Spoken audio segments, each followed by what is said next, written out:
ಸಿದ್ದರಾಮಯ್ಯನವರು ಸಹಜವಾಗಿಯೇ ಪ್ರತಿ ಬಾರಿಯೂ ಬಜೆಟ್ ಮಂಡನೆ ಮಾಡುವಾಗ ಹಿಂದುಳಿದ ವರ್ಗಗಳಾಗಿರ್ಬೋದು ಅಥವಾ ಕೃಷಿ ಆಗಿರ್ಬೋದು, ಮಹಿಳೆಯರಾಗಿರ್ಬೋದು, ಇದ್ರ ಬಗ್ಗೆ ಹೆಚ್ಚಿನ ಒತ್ತನ್ನು ನೀಡ್ತಾರೆ ಅನ್ನುವಂಥ ಒಂದು ಆಶಾಭಾವನೆ ಪ್ರತಿಯೊಬ್ಬರಲ್ಲೂ ಕೂಡ ಇತ್ತು.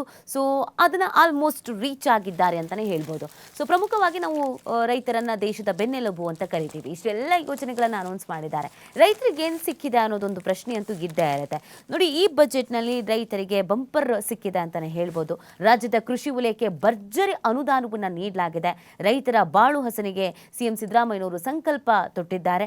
ಹನಿ ತುಂತುರು ನೀರಾವರಿ ಘಟಕ ಅಳವಡಿಕೆ ಸೇರಿ ಕೃಷಿ ತೋಟಗಾರಿಕೆಗೆ ಭರ್ಜರಿ 7,145 ಕೋಟಿ ರೂಪಾಯಿ ಅನುದಾನವನ್ನು ಮೀಸಲಿಡಲಾಗಿದೆ. ಕೃಷಿ ಯಾಂತ್ರೀಕರಣಕ್ಕಾಗಿ 50,000 ರೈತರಿಗೆ 428 ಕೋಟಿ ಅನುದಾನ, ಹಾಗೆಯೇ 12,000 ಕೃಷಿ ಹೊಂಡ, 5,000 ಕಿರು ಸಂಸ್ಕರಣಾ ಘಟಕ ಸ್ಥಾಪನೆ, 20 ಕೋಟಿ ರೂಪಾಯಿ ವೆಚ್ಚದಲ್ಲಿ ಸಾವಯವ ಮತ್ತು ಸಿರಿಧಾನ್ಯಗಳ ಹಬ್ಬನ ಸ್ಥಾಪನೆ, ಹಾಗೆಯೇ ಜಿಯೋಡಾ ರಾಜ್ಯದ ಪ್ರಥಮ ಸಾವಯವ ತಾಲೂಕು ಆಗಿ ಪರಿವರ್ತನೆಯನ್ನು ಮಾಡುವಂಥ ನಿಟ್ಟಿನಲ್ಲೂ ಕೂಡ ಇಲ್ಲಿ ಕ್ರಮವನ್ನು ಕೈಗೊಳ್ಳಲಾಗಿದೆ. ಮತ್ತು ಮಲೆನಾಡು ಭಾಗದಲ್ಲಿ ಅತಿ ಹೆಚ್ಚು ಸಮಸ್ಯೆಯನ್ನು ಎದುರಿಸಲಾಗ್ತಾ ಇತ್ತು ರೈತರು. ಇದಕ್ಕೊಂದು ನಮಗೆ ಪರಿಹಾರ ಬೇಕೇ ಬೇಕು ಅನ್ನುವಂಥ ಆಗ್ರಹ ಕೂಡ ಇತ್ತು. ಅದು ಎಲೆ ಚುಕ್ಕಿ ರೋಗ. ಸೊ ಈ ಎಲೆ ಚುಕ್ಕಿ ರೋಗ ನಿಯಂತ್ರಿಸೋಕೆ 62 ಕೋಟಿ ರೂಪಾಯಿಯನ್ನು ಇಡಲಾಗಿದೆ.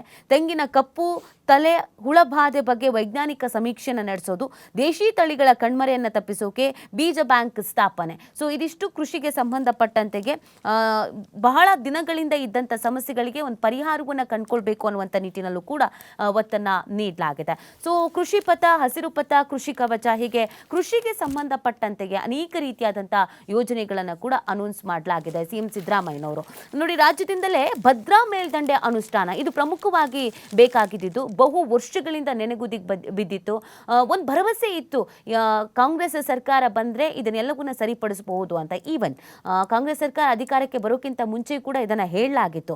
ಈ ಮೇಕೆದಾಟು ಆಗಿರ್ಬೋದು, ಕಳಸಾ ಬಂಡೂರಿ ಆಗಿರ್ಬೋದು, ಭದ್ರಾ ಮೇಲ್ದಂಡೆ ಯೋಜನೆಗಳಾಗಿರ್ಬೋದು, ಇದರ ಅನುಷ್ಠಾನಕ್ಕೆ ನಾವು ಕ್ರಮವನ್ನು ಕೈಗೊಳ್ತೀವಿ ಅನ್ನೋದನ್ನು ಕೂಡ ಹೇಳಲಾಗಿತ್ತು. ಅದರಂತೆಯೇ ಇದರಲ್ಲಿ ಕ್ರಮವನ್ನು ಕೈಗೊಳ್ಳಲಾಗಿದೆ.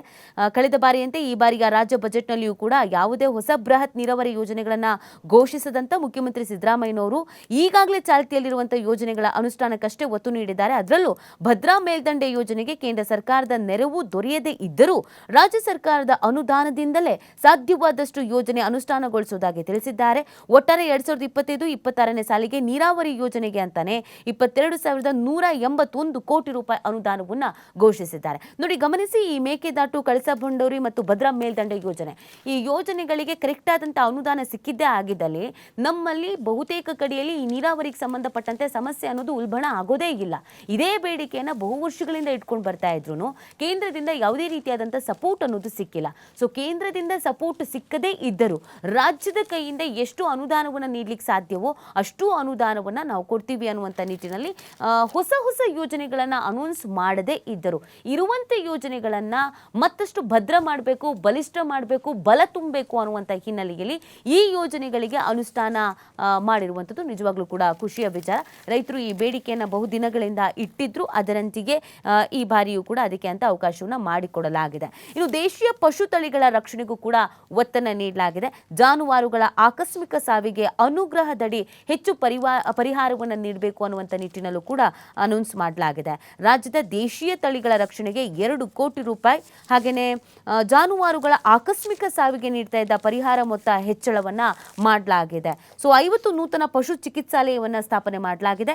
ಮೈಸೂರಿನಲ್ಲಿ ರೇಷ್ಮೆಗೂಡಿನ ಮಾರುಕಟ್ಟೆ ಮತ್ತು ಹೈಟೆಕ್ ಮತ್ಸ್ಯದರ್ಶಿನಿ ಸ್ಥಾಪಿಸುವುದಾಗಿ ಬಜೆಟ್ನಲ್ಲಿ ಘೋಷಿಸಲಾಗಿದೆ. ಹೀಗೆ ಪಶು, ನೀರಾವರಿ, ಕೃಷಿ ಎಲ್ಲದಕ್ಕೂ ಕೂಡ ಈ ಬಾರಿಯ ಬಜೆಟ್ನಲ್ಲಿ ಸಿಎಂ ಸಿದ್ದರಾಮಯ್ಯನವರು ಯಾವುದ್ಯಾವುದಕ್ಕೆ ಎಷ್ಟೆಷ್ಟು ಪಾಲು ಬೇಕೋ ಅಷ್ಟೆಷ್ಟು ಪಾಲನ್ನು ನೀಡಿದ್ದಾರೆ. ಹೀಗಿದ್ರೂ ಟೀಕೆಗಳು ಅದು ಇದು ಸಾಮಾನ್ಯವಾಗಿ ಇದ್ದೇ ಇದೆ. ಬಟ್ ಸಿದ್ದರಾಮಯ್ಯನವರ ಅಜೆಂಡಾ ಏನಿತ್ತು ಅದನ್ನು ಅವರು ಮಾಡಿದ್ದಾರೆ.